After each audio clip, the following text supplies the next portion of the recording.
Oh, hi, welcome to the second episode of Alibro production. Today, I'm gonna talk about two things that are closely related. The first one is a legal indictment documents from the United States Department of Justice. It is the evidence that some US top-level individuals, as well as influential people from Wall Street, from the lobbyist who is close to the President of the United States, are working together with CCP, the Chinese Communist Party, against Americans' own interests, against Americans' homeland security. The second one is Steve Bannon's arrest. And I would like to talk about the timing of the arrest and point it out to the fact that CCP is behind this. Well, let me briefly talk about the indictment.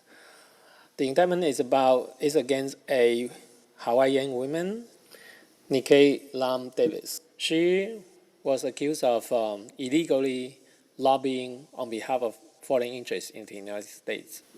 Well, she as an individual is not worth our attention. It is the network behind her that is concerning.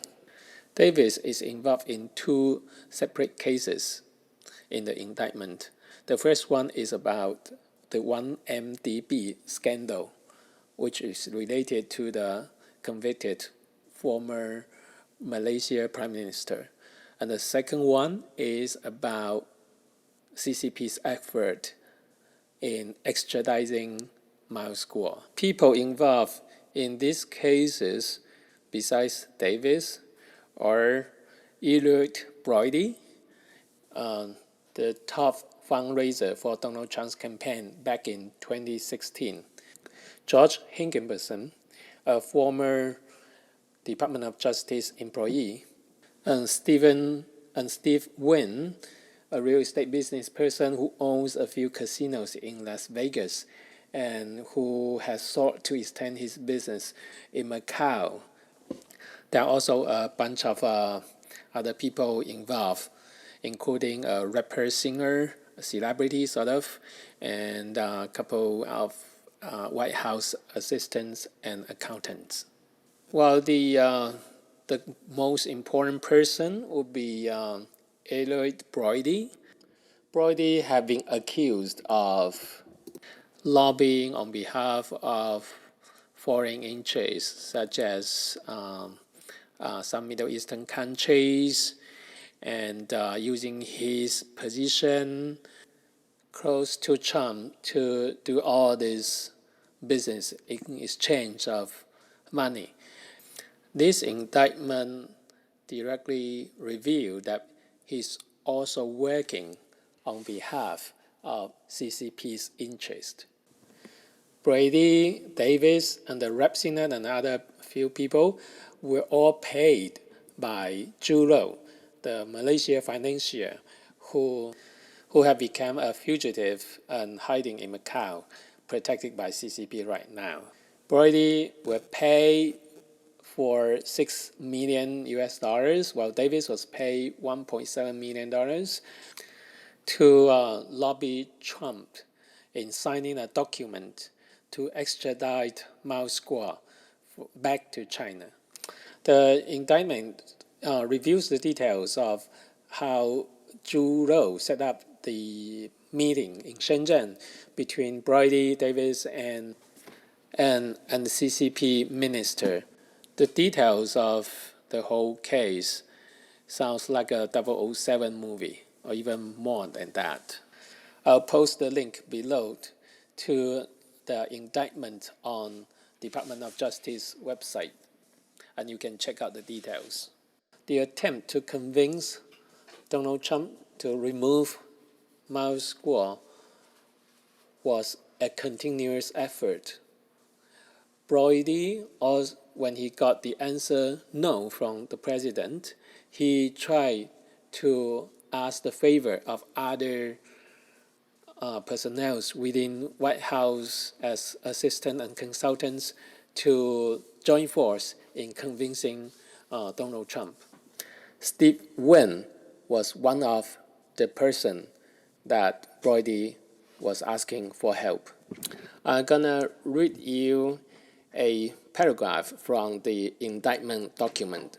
Please note that many people's names are coded in the document. Personal B refers to Elliott Broidy. Person H refers to Steve Wynn. And PRC National A refers to Miles Guo, so and so. But I'll just say their names instead of the coded name, just for the convenience of listening. Okay, paragraph 103. On or about June 27, 2017, Elliott Broidy texted Steve Wynn's spouse regarding the removal of Miles Guo.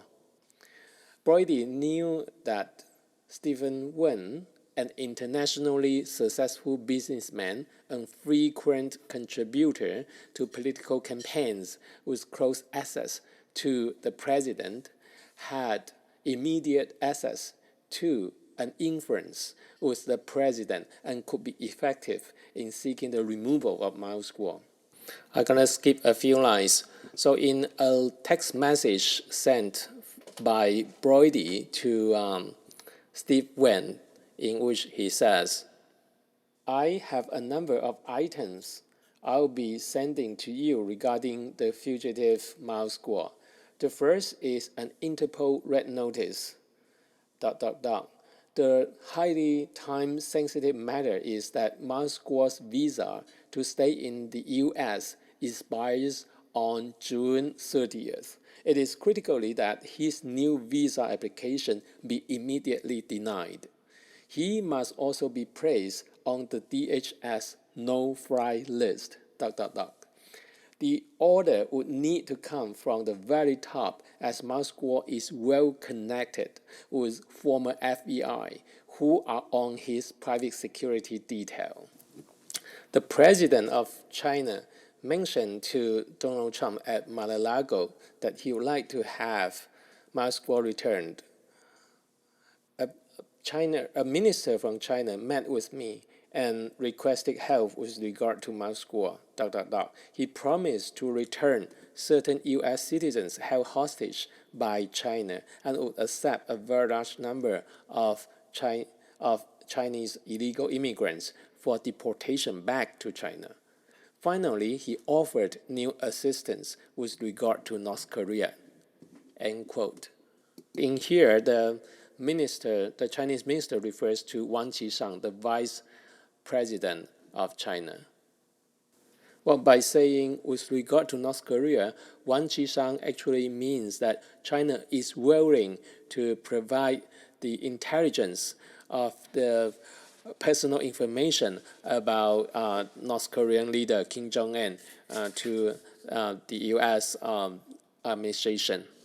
If you are interested to read the original documents of the indictment, please start with paragraph 81. I like to explain a few things about this case, not indicated in the indictment, according to what I have learned elsewhere, mostly from Miles Guo's community.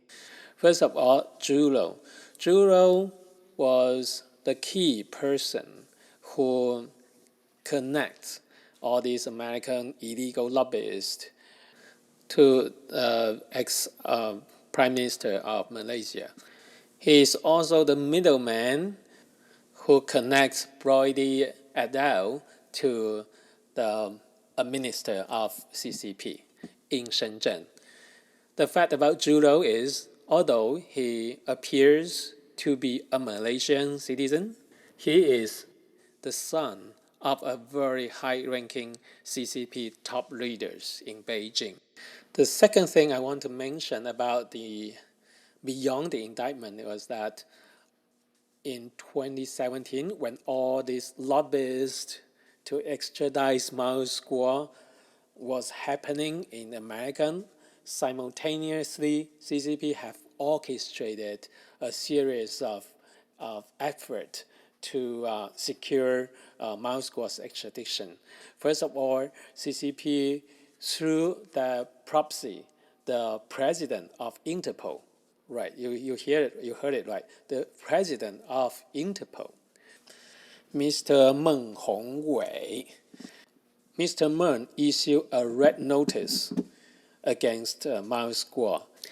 The CCP minister gave the notice to Broidy, and with the notice, together with a personal letter from President Xi of China, and Broidy put it in the office of Donald Trump. For some reason, Trump didn't sign the document. There are a lot more details about the unsuccessful attempt to have Miles Guo back to China. The scale of the people involved, the people who are motivated by CCP in a separate effort to get Miles Guo back to China, is unprecedented. According to Miles Guo, there are many peoples, including Jack Ma, the richest man in China, are sending someone to America to either kill Miles Guo or get him back to China. And Carrie Lam, the chief executive of Hong Kong, was also involved, and some of Hong Kong celebrities are involved. And besides Stephen Wynn, there are a few other Wall Street super rich people are also involved, which will be disclosed, I believe, later by the Department of Justice. And I'm sure Hollywood or some movie production are going to make it into a blockbuster in the future. Believe it or not, Miles Guo is the #1 enemy for the CCP top leaders. And the CCP would like to get him at all costs. Elliott Broidy and Steve Wynn are just two individuals who are involved in this, but there are way many people in the States are helping CCP in achieving what they want. According to the information Miles Guo have, the CCP actually have promised anyone who were able to get Miles Guo back to China will be given all the assets that Miles Guo have and confiscated by the CCP, which is about 100 billion US dollars. With this huge incentive that could make anyone as one of the richest men in the world, there are many people in the States are willing to take the risk. The CCP have asked Broidy to try to corrupt the Attorney General of the United States Department of Justice, but luckily the Attorney General didn't fall into the trap.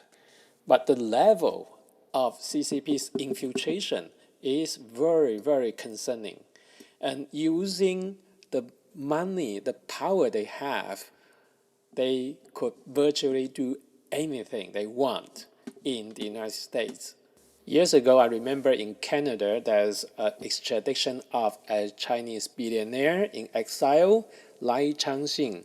Lijun was taking refuge in Canada for about a decade, but eventually he got extradited back to China. And I believe the process was similar to the one that has been revealed in the indictments. Over the decades, the CCP have been very successfully infiltrated into Western countries, not only United States, but also Canada, Australia, the UK, Germany, France, you name it, the list goes on. If they can do this to the most powerful country in the world, the United States can do it to any other countries. And they can always do it on the third world countries that's under the control of the One Belt, One Road initiative. I'm going to make another video to talk about why Miles Guo became the most wanted person from the CCP. But I'd like to move on to talk about Steve Bannon's arrest and its connection to the CCP. Oh, first, a disclaimer for those who dislike Steve K. Bannon. I am not taking any political sides in this. My focus is always about bringing the awareness of CCP's threat in the West. Steve Bannon was charged of a fraud in a fundraising project regarding the Mexican border wall building. He was arrested on August the 21st on a yacht that belongs to Miles Guo. And guess who arrested him? It was not the FBI, it was the Postal Service Police, the USPIS, who did that. And they were sent by an acting attorney from Southern District of New York. The court at Southern District of New York has been known for many legal cases against Donald Trump. The attorney who issued the arrest was Audrey Strauss. He was just promoted to this position since around 2 months ago. It is quite reasonable to suspect CCP is behind all of this and explains all these odds. According to Miles Guo, the first report of Steve Bannon's arrest is not from the US media outlets. Instead, within 20 minutes of Steve Bannon's arrest, news have spread it out in all major news outlets in China. And as a matter of fact, according to Miles' intelligence, a few days ago, prior to Steve Bannon's arrest, there was a meeting within the inner circle of CCP leaders, and the people who are attending the meeting have been told that Steve Bannon are going to be arrested. And that was exciting news for the CCP. CCP have all the reasons to arrest Steve Bannon. First of all, Steve Bannon's arrest would taint Donald Trump's presidential campaign. CCP does not want to see Donald Trump got re-elected, and they were doing all their best to meddle with Americans' election. And additionally, Steve Bannon have been the most vocal and strongest support within the American leadership of the Whistleblower Movement, namely Miles Guo. This is called the legal warfare against the United States. By targeting individuals who are China hawks, including Steve Bannon and Donald Trump, as well as some politicians from the Democratic Party. Steve Bannon's arrest was issued on August the 18th or 17th. It is actually the same day as the indictment against the lobbyist was issued. What this means is that the US and CCP are engaged in a legal warfare. CCP is using a tactics which is called strangle you with your own system. In this case, they're using the Americans' legal system to fight against the US to try to extradite Miles Guo, who has been very instrumental in US national security. Okay, you might think that Steve Bannon's arrest had been reported in all major outlets, while the indictments against Davis was not reported. Well, this is, you might think they are not in parallel in terms of significance, which it is actually not. I would have to make another video to talk about the media outlets that have been complicit under the influence of CCP, which is another warfare called media warfare. and the US and the Western countries are losing in that front. So this is exactly why it is me who is making this video to talk about the indictment. If all the media news are not influenced by CCP, then you wouldn't need me to say things in here. I'm nobody, but I'm not trusting the reports from the major media outlets with regard to China.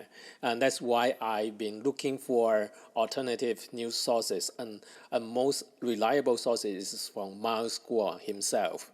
And that's why I'm trying to make this video series to bring out the awareness about the truth of CCP. Please like and subscribe my video, and hope to see you in the next episode.